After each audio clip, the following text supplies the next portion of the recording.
aqui, meus irmãos, com a palavra do Senhor, Jesus, ele está na Galileia, e Jesus é chamado para as bodas em Caná da Galileia. Naquele momento, meus irmãos, nós temos que perceber que Jesus era um homem social, era um homem sociável. Jesus, ele ia até as pessoas, conversava com as pessoas, e as pessoas gostavam de estar com Jesus, porque muitas vezes a gente pensa que ninguém queria Jesus por perto, só queriam apenas o milagre de Jesus. Mas aqui nós percebemos que ele foi convidado sem ter feito um único milagre, porque o primeiro milagre que Jesus fez foi nas bodas de Caná da Galileia.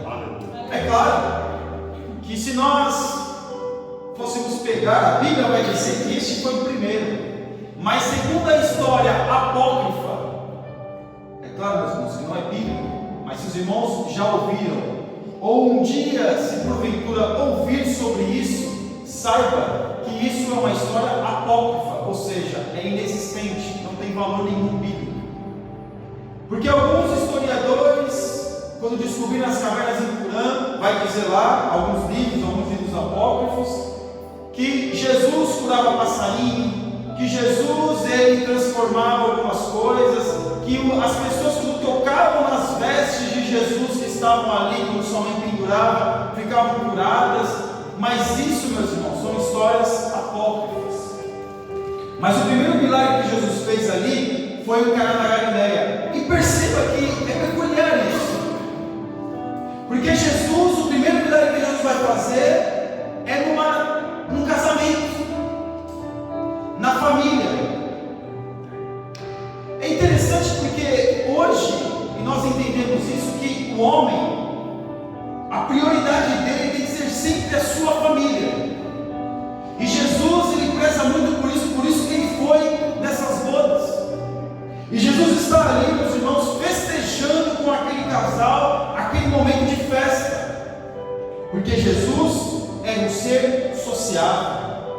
Para ser crente, meus irmãos, não precisa ser carrancudo, não precisa ser antipático. Nós temos que ser seres sociáveis, temos que ser pessoas sociáveis, porém com responsabilidade, assim como era Jesus. Aleluia. Nós temos que saber entrar nos lugares e também sair dos lugares, saber entrar numa conversa e também sair da conversa. E Jesus aqui, ele vai nessas bodas, vai com os seus discípulos. Mas acontece uma coisa ali, meus irmãos, que eu já vi acontecer no casamento. Eu já presenciei isso no casamento. Quando acaba a comida.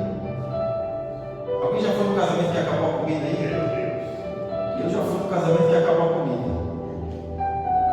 Caramba, tá rindo aqui, mas é verdade. Não sei se a irmã também já foi, se o presbítero já foi. O suco, você acaba com a Coca-Cola no casamento, também fica meio complicado, né? Porém, meus irmãos, o que trazia alegria para um casamento, para uma festa, era o vinho. Só que vamos deixar entre parênteses aqui, meus irmãos, que este vinho não é vinho alcoólico. Jesus não transformou a água em vinho alcoólico. Você vai dizer, mas irmão, está escrito vinho. É vinho, meus irmãos. Mas na Bíblia você não vai ver escrito suco de uva. Alguma vez já viu suco de uva? Sempre vai associar o vinho, porque a uva é espremida e se transforma em vinho. Mas Jesus não transforma a água em vinho alcoólico. Eu sei que alguns vão pegar uma tradução aí e dizer, não, aqui está suco, está vinho mesmo, vinho alcoólico, suco de uva. Está escrito suco de uva. Mas aqui nós percebemos, meus irmãos, que Jesus estava ali e a alegria de uma festa era ter um vinho. Porque, claro, um lugar quente como é a Palestina, um lugar quente como é aquele lugar, o corpo tem que estar sempre sendo hidratado. E se você vai, como eu fui numa festa, e acaba aquilo que é o prato principal, que é o churrasco, acabou a carne, e agora? Eu comer arroz puro. O desespero da noiva, em saber que já tinha acabado a comida. A vergonha que a pessoa fica quando acaba aquilo que ela estava oferecendo. A vergonha que a pessoa fica quando não calcula direito quantas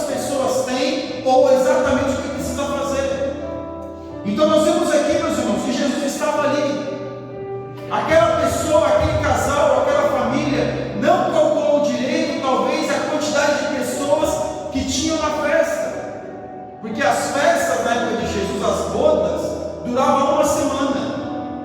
Não era que nem hoje, corta o bolo para dispensar o povo logo. Vamos cortar o bolo do casamento, está acabando o salgadinho, está acabando a coxinha, quem sabe o povo vai logo embora. Não, meus irmãos, a festa durava uma semana. E aqui o noivo deveria dar hospedaria para aqueles que vinham de longe.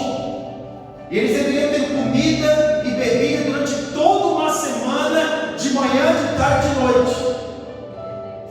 Ou seja, é um custo alto. Porém, o noivo deveria calcular para não faltar nada a ninguém. Sabe por quê? Porque seria uma vergonha para a família. Imagina, meus irmãos, a vergonha. Porque eu vi essa vergonha acontecer. E é muito triste quando isso acontece.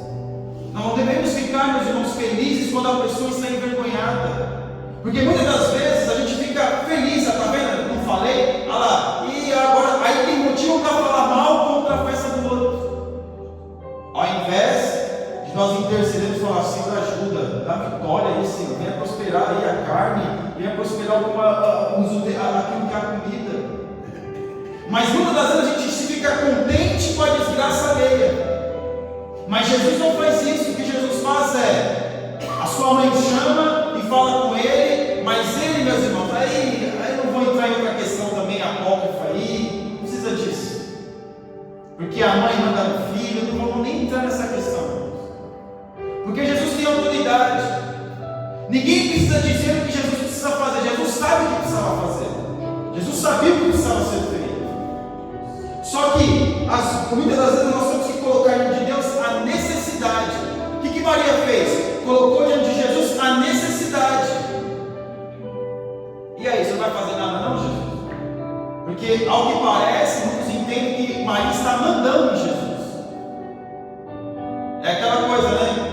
Pede para a mãe que o filho obedece. Jesus é autônomo no seu poder, na sua unção, na sua graça. O que nós temos que colocar diante de Deus é a nossa necessidade, é aquilo que nós precisamos. E naquele momento, aquele casal precisava de uma providência rápida, de algo rápido, não precisava esperar, não podia esperar. E o que Jesus faz, meus irmãos? Jesus chama os homens que cuidavam do vinho. Quando fala 3 litretas, meus irmãos, a gente pensa que é barril de 200 litros, talvez, algumas garrafões não. Era um recipiente de 600 a 900 litros. E Jesus mandou encher tudo. Mas, se você está servindo numa festa, um convidado manda você fazer alguma coisa, você faz? Você vai dizer o quê? Você não é meu chefe? Você não manda em mim? Você não é meu patrão? Você é um convidado. Está vendo aí um convidado? Não, mas quando este convidado tem autoridade, ele fala e qualquer pessoa obedece. Aleluia! Porque Jesus, quando fala, ele fala com autoridade. Jesus não fala assim, ó, por favor, encha aí, faça favor, olha, se você estiver de bom, não, encha, vai enchendo aí os recipientes. Aleluia! Encha. Encha de água. Mas nós estamos precisando de vinho. Esse homem manda a gente encher de água. Que negócio é esse? A gente precisa de vinho, mas ele manda encher de água. Porque o vinho é um processo. Mesmo numa situação de milagre, como aconteceu aqui, com uma situação normal, o vinho, para ser vinho, ele precisa de um processo. Qual é o processo? Plantar a semente, crescer o fruto, depois do fruto amassar o fruto, e depois todo um preparo para que se transforme em suco de uva e vinho. E aqui, meus irmãos, deveria ter o quê? Um processo. Qual era o processo? Obediência. Faz algum sentido Jesus mandar alguém encher de água a talha, sendo que precisava de vinho? Faz algum sentido para você? Para mim também não. Nenhum sentido. Jesus mandava fazer uma coisa, sendo que a festa precisa de outra. Mas nós, como nós não sabemos de nada, como a nossa mente é limitada, o nosso conhecimento é extremamente restrito a algumas coisas, nós temos que obedecer ao nosso Deus, mesmo que seja algo que não tenha nenhuma coerência, mesmo que seja algo que não faça nenhum sentido para a nossa vida, porque aqueles homens tiveram que obedecer ao Jesus, mesmo que Jesus não fosse nem o dono da festa, mas apenas um convidado. Imagina um convidado mandando alguém fazer algo que não tinha nenhum sentido para a festa. Então quer dizer, então que a gente vai encher de água para enganar o povo, que agora está. É que o vinho agora tem um outro gosto, tem outra cor. Não, meus irmãos. Jesus não engana ninguém.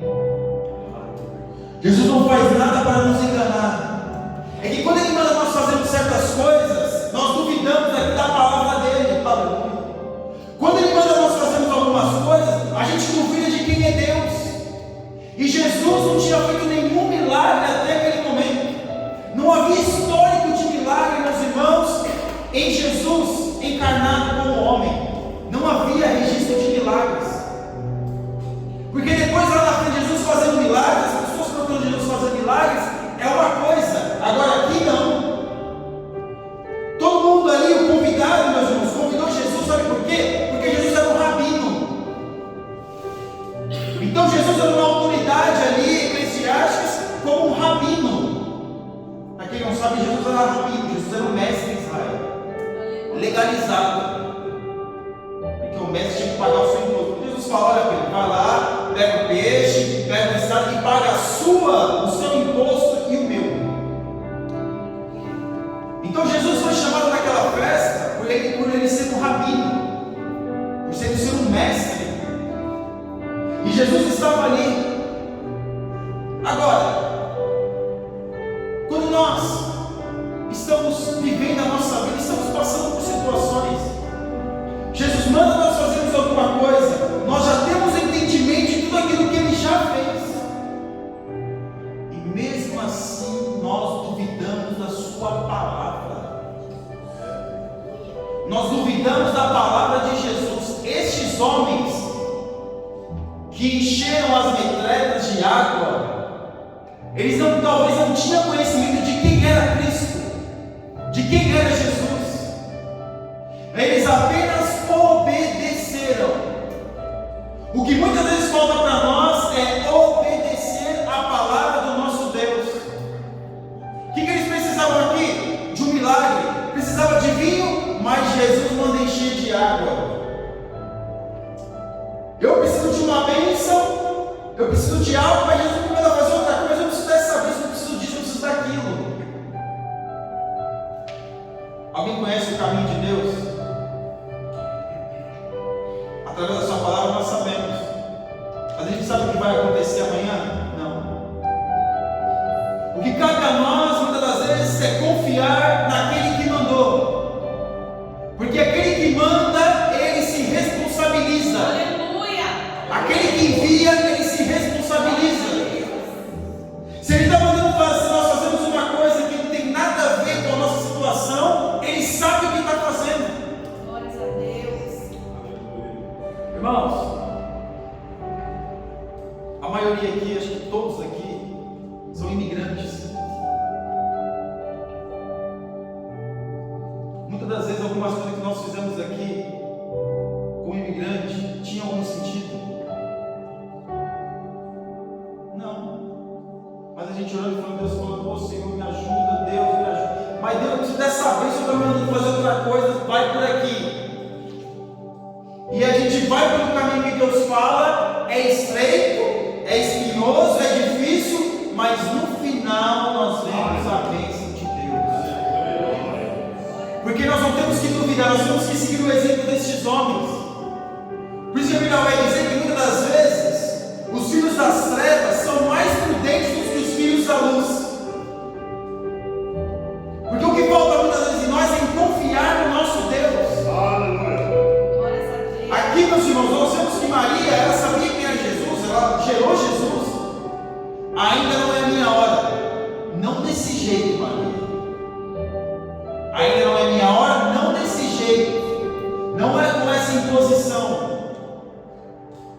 Porque eu imagino, meus irmãos, que Jesus deve ter pensado: eu faço na hora que eu quiser fazer, eu vou agir no tempo certo.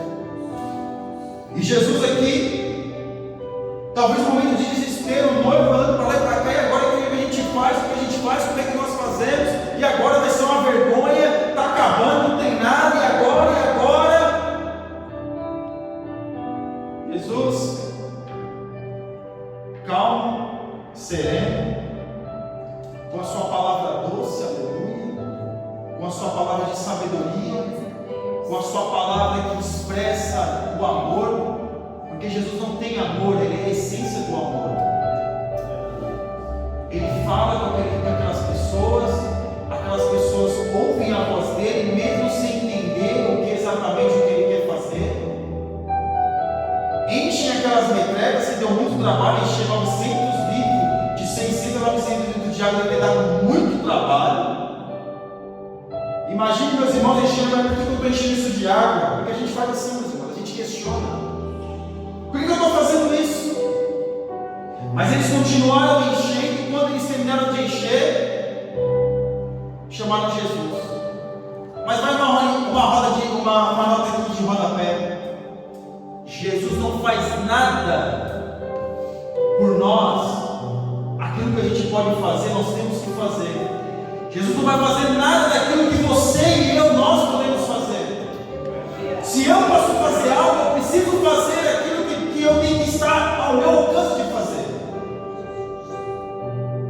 Nós veremos, meus irmãos, nitidamente, quando Jesus ressuscitou Lázaro, o que ele falou? Marta, tira a pedra. Ele podia ter tirado a pedra? Claro que podia. Mas Marta e aquela pessoa que estava ali poderiam tirar a pedra. Ou seja, aquilo que nós podemos fazer, nós temos que fazer. O que eles podiam fazer, eles fizeram, que é encher aquelas talhas ali de água. Eles encheram de água. E agora? Enchendo de água, o que vai acontecer? Jesus vem e transforma aquela água em vinho. Aleluia! Glória a Deus! Agora perceba que não é qualquer vinho, porque existem sucos e sucos de uva. É assim, não é?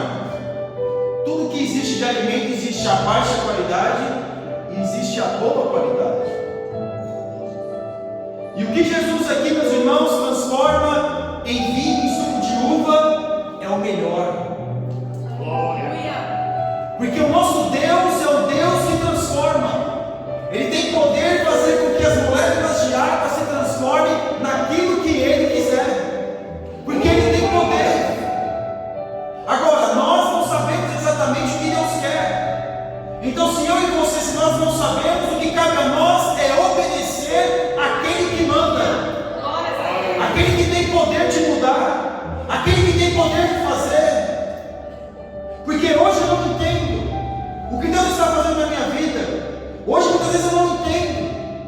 Eu começo a imaginar e criar algumas expectativas, como é do ser humano. Mas eu não sei o que vai ser daqui 5 anos. Porque a nossa vida está na mão de Deus. Aqui nós vemos um Deus que transforma a vida do homem. Porque a água feita vinho, a gente usa até o linguajar. Era água, agora é vinho. Uma transformação radical. O nosso Deus, Ele pode transformar a nossa vida de uma forma radical. E isso não é para descrente não, tá? A gente pensa que é para o incrédulo. Não, Deus vai te salvar, Deus vai te transformar. Não é só para ele não. É para todos. Todos nós precisamos de uma transformação da nossa vida. Todos nós, todos, sem exceção, todos. Porque tem áreas das nossas vidas, meus irmãos, que é água, e Deus quer transformar em vinho. E não é qualquer vinho, é de boa qualidade. Porque o nosso Deus é aquele que transforma o homem. Mas para que o homem venha ter essa transformação, precisa confiar em Deus e obedecer a Deus. Por isso que o apóstolo Paulo vai dizer que nós andamos de glória em glória. Por isso que a nossa missão está nos ensinando que nós temos que andar em santidade ao Senhor. Porque é uma transformação diária que nós temos.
nós esperamos bonança e vem luta. No meio a gente espera que vai ter um alívio e é mais luta. O crente, o cristão, o ser humano em si, nunca deixa de lutar na sua existência. Está sempre lutando. E o nosso pastor até pregou na sede já que o melhor de Deus, alguém vai dizer que o melhor ainda está por vir. Não, o melhor de Deus já veio. Aleluia! Jesus Cristo. Mas nós só vamos viver verdadeiramente a plenitude de Deus, ou em Deus, quando nós chegarmos na eternidade. Aleluia! Eu sei que a palavra eternidade não se fala muito por aí, né? Porque hoje é vir aqui agora, é transformar algo em vinho, porque você começou com um carro velho, e agora Deus vai te dar com um carro novo. Tudo é materializado na palavra de Deus. Pega qualquer versículo e materializa na nossa vida aqui e agora. Mas aqui nós vemos, meus irmãos, que Jesus te manifesta um milagre no casamento. Interessante isso, né? Qual que é o melhor do casamento? Casais aí que já são casados, olha, estou falando para casal novo, né? Casal mais antigo já, né? Não vou dizer casal velho, casal antigo. O que é melhor do casamento? O começo ou agora que você está vivendo com a sua esposa? Porque no começo é tudo novidade. No começo, aparentemente parece que as coisas são boas, mas depois quando vai conhecendo fielmente um ao outro, meu irmão, aí começam as discordâncias. Porque o melhor está para frente. Quando o casal já passou por várias situações, alguém teve experiência, teve situações, teve traumas, teve dramas, teve questões, teve discordâncias, e o casal foi se afinando. E aqui nós vemos, meus irmãos, que o nosso Deus, Ele tem o melhor sempre preparado para nós. Nós estamos vivendo bem hoje com Deus, mas amanhã vai ser ainda melhor. Eu estou tendo experiências com Deus hoje, mas amanhã precisa ser ainda melhor. Eu estou lendo a palavra hoje, estou me inteirando da presença de Deus, mas amanhã precisa ser ainda melhor, porque com Deus é assim, as coisas vão melhorando progressivamente. Saiba nessa noite que o nosso Deus é um Deus de transformação. Só que para que Ele transforme a nossa vida, nós precisamos obedecer a Sua palavra. O nosso pastor, na última mensagem que ele ministrou, ele pautou muito bem. A palavra de Deus faz a diferença. É a palavra de Deus que transforma. É a palavra de Deus, não é a minha, é a palavra de Deus. É a Sua palavra.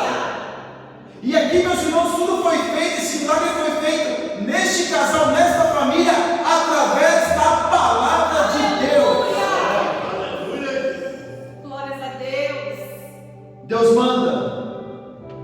O que cabe a nós é obedecermos a Sua palavra. Glórias a Deus. Quem obedece a palavra de Deus vê o milagre acontecer. Quem obedece a palavra de Deus vê a transformação acontecer. Quem obedece a palavra de Deus não passa vergonha. Glórias a Deus. Porque este casal aqui estava ali na vergonha. Se nós obedecemos a palavra de Deus, não vamos passar vergonha. Porque o nosso Deus, Ele não envergonha ninguém. Ele não envergonha ninguém. Jesus Cristo não envergonha ninguém. Ele tem misericórdia e nos socorre e nos transforma no tempo certo. Mas para isso, nós temos que estar atentos à Sua palavra. E o Tiago vai dizer que não é apenas ser ouvintes da palavra, mas o que? Praticantes. praticantes. E no livro de Hebreus vai dizer, a carta aos Hebreus vai dizer que a fé, ela vem através da obediência. A nossa fé tem que ser uma fé que obedece. Então nessa noite, meus irmãos, se nós queremos transformação, se nós queremos o melhor de Deus, nós temos que obedecer a sua palavra. Amém?